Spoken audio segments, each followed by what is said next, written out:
गोटे ठाकुरंकर कथा बहुत भल कथा एटा मु कहूची।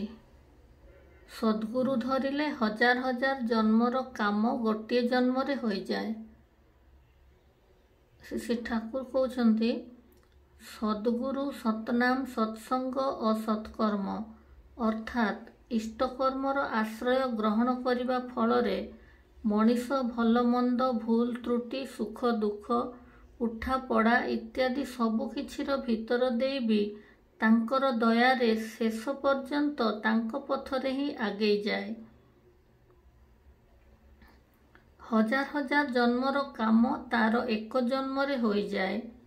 परम पितांको दरबार को जीए आसे एवं तांकरी पथरे चलिबाकू चेष्टा करे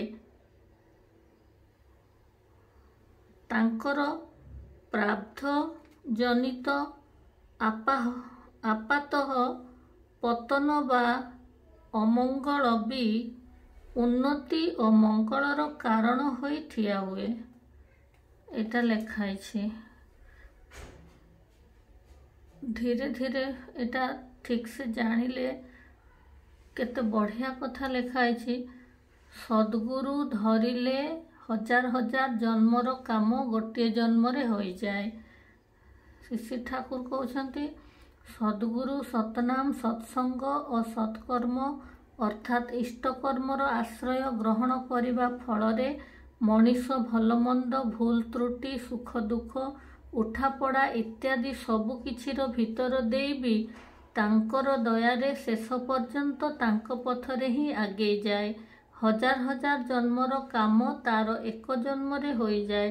परम पितांको दरबार को जीए आसे एवं तांकरी पथरे चलिबाकू चेष्टा करे तांकर प्रारब्ध जनित आपातः पतन बा अमंगल भी उन्नति और मंगलर कारण होई ठिया हुए।